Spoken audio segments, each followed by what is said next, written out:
M sorry tiger, میری لاپرواہی، انس منمنایا۔ Shut up, just shut up, تم سے مجھے اس حماقت کی ہرگز توقع نہ تھی۔ جونیئر ہو یہی سوچ کر ابھی تک میں خاموش ہوں، ورنہ وہ اس کا ہاتھ جھٹکتے غصے سے کھڑا ہو چکا تھا۔ پھر بے بسی سے دیوار پر مکہ مار دیا۔ وہ لڑکی اتنی بھی بے وقوف نہیں جتنا میں اسے سمجھا تھا۔ غلطی میری ہے، مجھے ٹون بدل کر بات کرنی چاہیے تھی۔ اوہ نو، اب کیا ہوگا؟ وہ مجھے پہچان گئی ہے۔ وہ دونوں ہاتھوں میں سر تھامے پھر سے کرسی پر ٹک گیا۔ یہ وہی کمرہ تھا جہاں بہت سے چارٹس اور بڑا سا میز پڑا تھا۔ اوہ نو، تمہارا لہجہ تو مختلف تھا پھر، انس نے ڈرتے ڈرتے کہا، مبادا وہ پھر نہ بھڑک اٹھے۔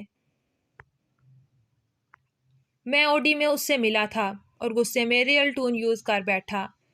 پھر پیپر لینے گیا تب بھی میں غصے میں تھا اور پھر وہی غلطی ہوئی، اور آج جب میں نے اسے ڈھال کر سٹینڈ اپ بولا تو تب بھی میری ریئل ٹون تھی۔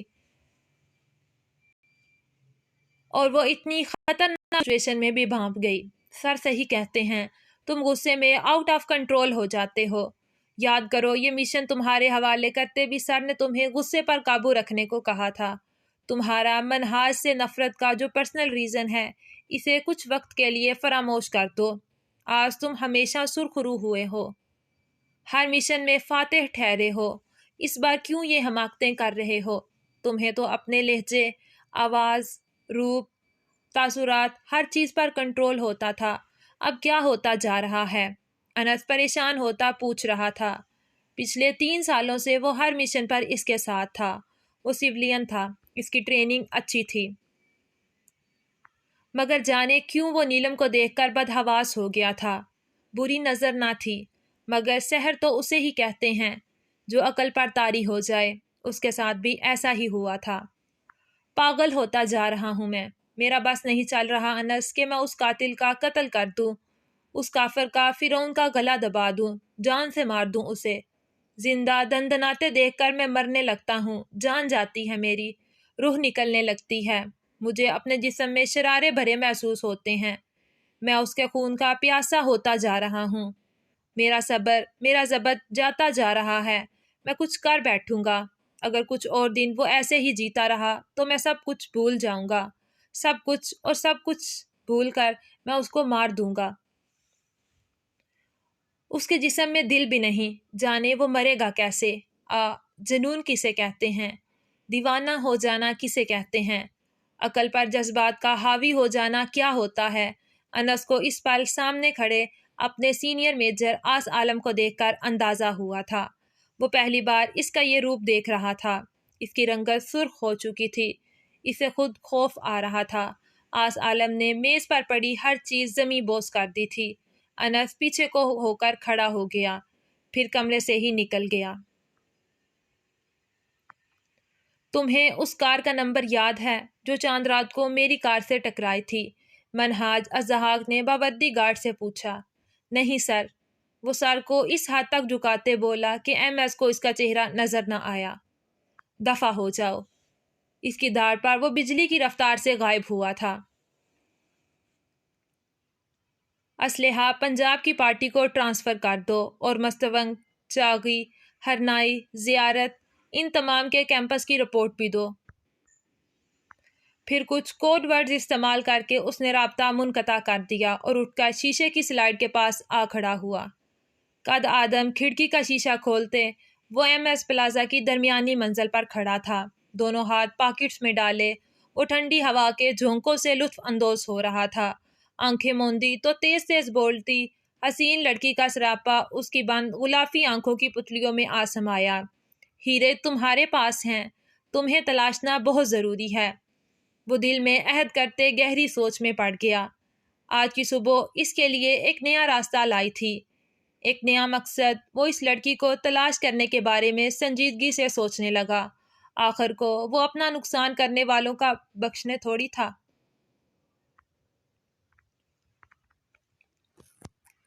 انس نے دروازہ کھولا تو کریم کلر کی چادر لیے خود کو مکمل ڈھانپے ایک نوجوان اندر داخل ہوا۔ شکر تم آ گئے، ایجنٹ شعیب نے رپورٹ دینی ہے، 15 منٹ ہیں۔ اس کے بولتے بولتے نوجوان نے چادر اتار دی۔ اس کے سر پر سیاہ رنگ کا رومال مسلط کے انداز میں بندھا تھا، جسے اس نے فوراً اتار کر میز پر پھینکا اور دونوں کمروں کے درمیان موجود چھوٹی سی جگہ پر لگے آئینے کے سامنے جا کھڑا ہوا۔ ہیئر اسٹائل میں استعمال ہونے والی پنز سے لگائے بال اس نے بہت احتیاط سے اتارے تھے۔ سیاہ گھنگریالے گھنے شانوں تک آتے بال اب غائب ہو چکے تھے۔ اسی طرح داڑھی اتارنے کے بعد وہاں پر لگے پیچ کو بھی اتار دیا۔ میں نے ساری منشیات ISI کے آفس بھیج دی ہیں، اب یہاں کچھ بھی نہیں ہے۔ انس نے ایک بوتل نوجوان کو تھمائی، جس میں موجود آئل کو وہ ٹیٹو پر رگڑ رگڑ کر اتار رہا تھا۔ حرب کے لگائے بندے اب تک پیچھا کر رہے ہیں۔ انس نے اب بازو سے پروستھیٹک پیچ اتارتے ٹائیگر سے پوچھا۔ اس نقلی جلد کے ہٹ جانے سے ٹائیگر کے صاف شفاف بازو نظر آنے لگے تھے، جہاں ایک کٹ کا نشان تھا۔ بہت بسیں رکشے پکڑ کر راستہ بدلتے بدلتے ادھر آیا ہوں۔ مجھے حرب کا کوئی بھروسہ نہیں، احتیاط اچھی ہے، وہ کلینر سے چہرہ صاف کرتے کہہ رہا تھا۔ آئی ٹیپ بھی اتار چکا تھا۔ اب اس کی آنکھیں اپنی اصل ساخت میں واپس آ چکی تھی۔ اس لڑکی کے بارے میں کیا سوچا پھر تم نے؟ پورا ایک دن گزر گیا ہے، کچھ جھجکتے ہوئے پوچھا۔ لیپ ٹاپ آن کرو، میں آ رہا ہوں۔ صاف ظاہر تھا کہ وہ اس کے سوال کا جواب نہیں دینا چاہتا تھا۔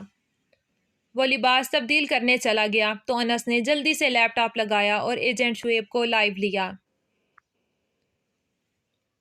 ایوا اور امیلے کو کچھ نہیں پتا میجر آس۔ Even they don't know she is he more. Even they don't know he is no more. انہیں یہ بھی نہیں پتا کہ وہ اب نہیں رہا۔ اسکرین پر خوش شکل نوجوان کا چہرہ ابھر رہا تھا۔ میجر آس سفید چھوٹے سے تولیے کو گردن میں ڈالے اسی رنگ کی بغیر آستینوں کے بنین پہنے بیٹھا تھا۔ تولیے کے ایک سرے کو پکڑ کر بالوں سے ٹپ ٹپ ٹپ ٹپ گرتے پانی کو صاف کیا۔ اور جو MS کی گینگ ہے وہاں اس کا کیا پتہ چلا؟ وہ سنجیدگی سے پوچھ رہا تھا۔ اس کے لہجے میں آفیسرز والا روب تھا۔ البتہ انس کے ساتھ اس کا رویہ بالکل مختلف ہوتا، تبھی وہ اسے تم کہہ کر مخاطب کر لیتا تھا، جبکہ دوسرے جونیئر سے ٹائیگر، سر اور میجر کے سوا اور کوئی نام لے کر نہیں بلاتے تھے۔ سر، وہ گینگ ڈرگ سپلائی کر رہا ہے جو نہ صرف پاکستان بلکہ افغانستان اور سعودیہ بھی بھیجا جاتا ہے، اور مجھے شک ہے کہ سعودیہ میں بھی حبیب کا گینگ ہی اسے ریسیو کر رہا ہے۔ شک نہیں، یقین کے ساتھ بتاؤ مجھے۔ انس یہ رپورٹ تیار کر کے JIX بھیجے گا، اسی لیے جو کنفرم ہے وہی بتاؤ۔ وہ بھاری لہجے میں ڈپٹنے کے انداز میں بولا تھا۔ سوری سر، میرا ایجنٹ کاشی سے رابطہ نہیں ہوا، وہ شرمندگی سے بولا۔ کب سے رابطہ منقطع ہے؟ تولیہ بالوں میں رگڑتے پوچھا۔ 1 month۔ وٹ؟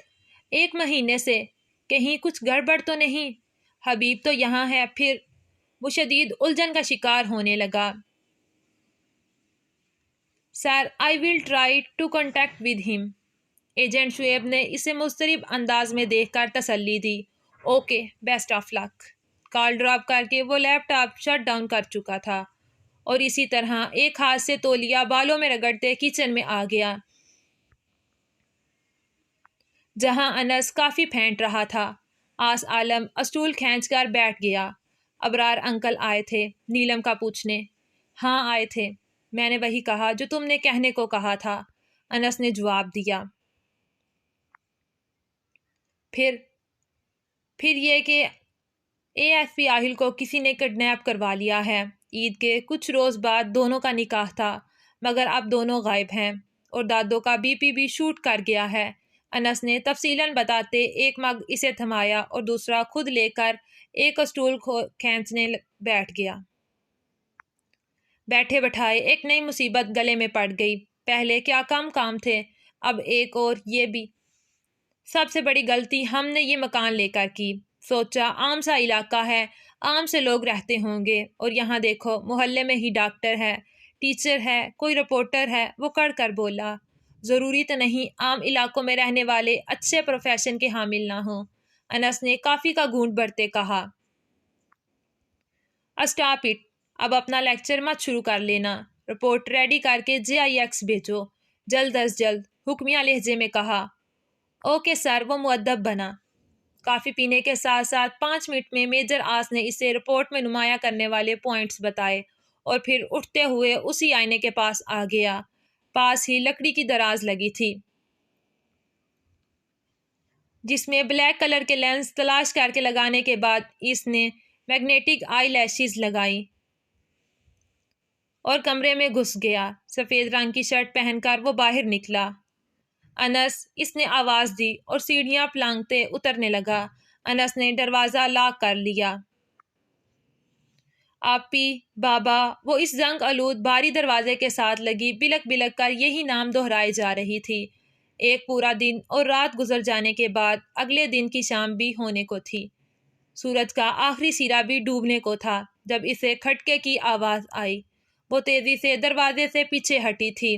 اندر داخل ہونے والی شخصیت وہی تھی جس کے دیدار پر اس کی دھڑکن کی رفتار پہلی بار تیز ہوئی تھی۔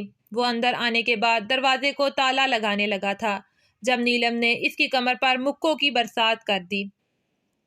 ہمیں جانے دو بدتمیز انسان، کھولو اسے، ہمیں جانا ہے، نہیں تو۔ وہ چیختی ہوئی نازک ہاتھوں کو بھرپور استعمال کر رہی تھی۔ اسے لگا جیسے پتھر پر یا کسی بہت سخت سطح پر مار رہی ہو۔ ہاتھوں میں ٹھیس مارتا درد جگنے لگا تھا۔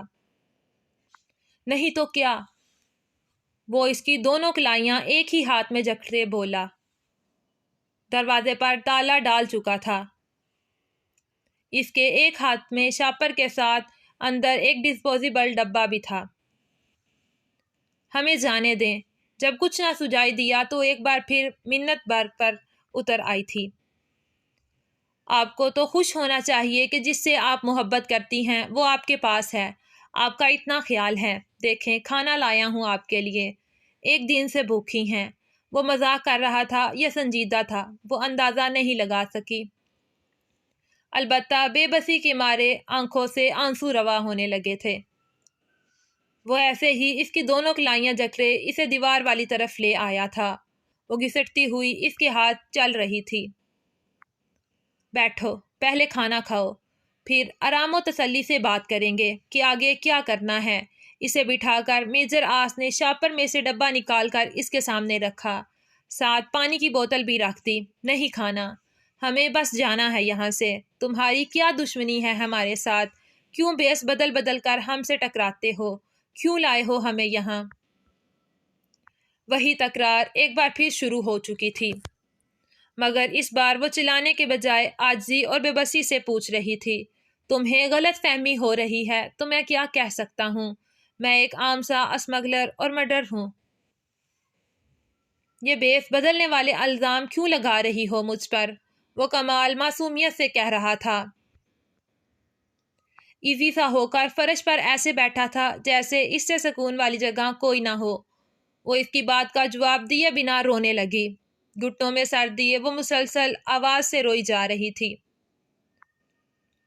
تم یہ ڈرامہ بعد میں کر لینا، ابھی چپ چاپ کھانا کھاؤ اور اس کے بعد میری بات سنو۔ اس کا لہجہ سخت تھا، ٹون وہی تھی۔ نیلم پھر بھی ٹس سے مس نہ ہوئی۔ پورا دوپٹہ اس نے پھیلا کر لے رکھا تھا کہ جسم کے نشیب و فراز تک کا علم نہیں ہو رہا تھا۔ ایز یو وش، نہ کھاؤ، ویسے بھی تمہارا مرنا میرے حق میں بہت بہتر ہوگا۔ کھڑے ہوتے ہوئے وہ کس قدر صفاقی سے بولا تھا۔ تم لوگ جو کوئی بھی ہو، پولیس تمہیں چھوڑے گی نہیں۔ آہل بھائی سب کو جیل میں ڈال دیں گے۔ وہ غصے کی زیادتی سے سرخ ہوتی چلائی تھی۔ اس کی بات پر مقابل کے ہونٹوں پر مسکراہٹ رینگ گئی۔ پھر نیلم نے اس کا کہکا گونجتے سنا تھا۔ اچھا، لیکن اس کے لیے تو تمہارے آہل بھائی کا زندہ ہونا ضروری ہے نا؟ بائی دا وے، جس سے نکاح ہونے والا ہو اسے بھائی نہیں کہتے۔ نیلم کو اس کی پہلی بات پر کرنٹ لگا تھا۔ کیا ہے تم نے آہل کے ساتھ؟ بولو، وہ بھڑک کر اٹھی تھی۔ وہی جو میں کچھ دنوں کے ساتھ تمہارے ساتھ کرنے والا ہوں۔ وہ اطمینان سے بولا۔ کیا کیا ہے تم نے آہل بھائی کے ساتھ؟ ہم کچھ پوچھ رہے ہیں تم سے۔ وہ چیخے جا رہی تھی، مگر اس نے ایک نظر نیلم پر ڈالی اور واپسی کو قدم اٹھا لیے۔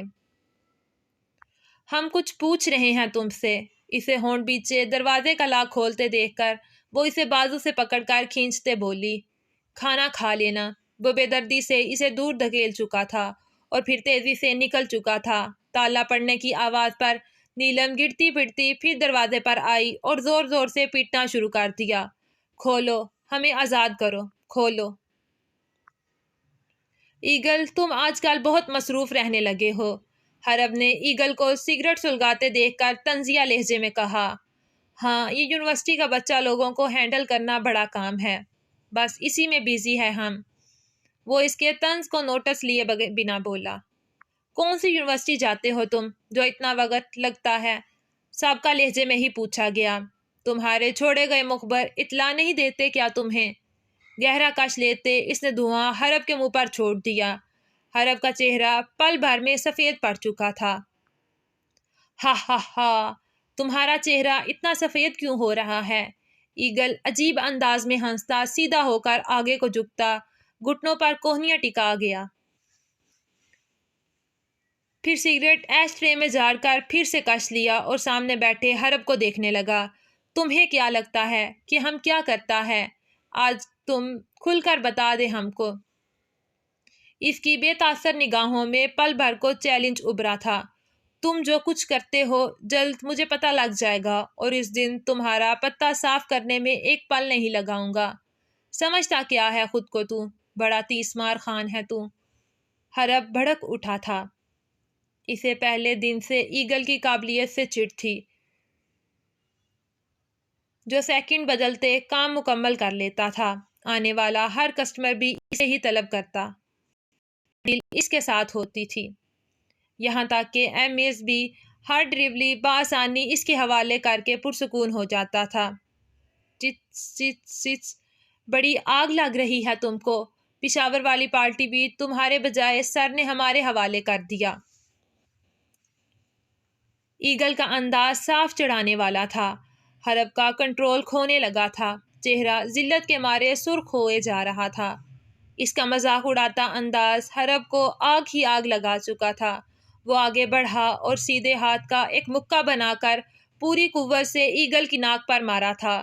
خون کی باریک سی لکیر ناک سے بہہ نکلی تھی۔ ایگل کا چہرہ بھی مڑ چکا تھا۔ گیلے پن کا احساس کرتے اس نے ہاتھ کی پوچھ سے اندازہ لگایا تھا۔ خون کو انگلی پر دیکھ کر ایگل کی آنکھیں بھی خون رنگ ہو چکی تھی۔ وہ جھٹکے سے اٹھا اور ہاتھ گھما کر پنچ حرب کے دائیں گال پر رسید کیا تھا۔ اتنے باری ہاتھ پر وہ چند قدم لڑکھڑاتا پیچھے ہوا تھا، پھر اچانک وہ بھی اپنی ضلالت کا بدلہ لینے کو ایگل پر ٹوٹ پڑا۔ ایگل نے بھی اپنے دفاع میں بھرپور ہاتھ پیر چلاتے اسے زخمی کر ڈالا تھا۔ زمین پر چت لٹائے وہ اسے اندھا دھند مار رہا تھا۔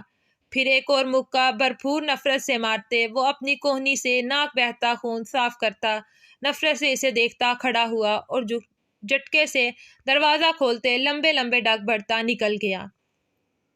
اس 2-3 گالیوں کے پیچھے جاؤ، مار مار کر ہڈیاں توڑ دو۔ حرب بمشکل تمام اپنی بات مکمل کر پایا تھا۔ جسم میں درد سے ٹھیسیں اٹھ رہی تھی۔ وہ کراہتے ہوئے بہت تکلیف سے اٹھا تھا۔ تم نے اب کھلم کھلا دشمنی مول لے لی ہے ایگل۔ اب اتنی آسانی سے میں تمہیں بخشوں گا نہیں۔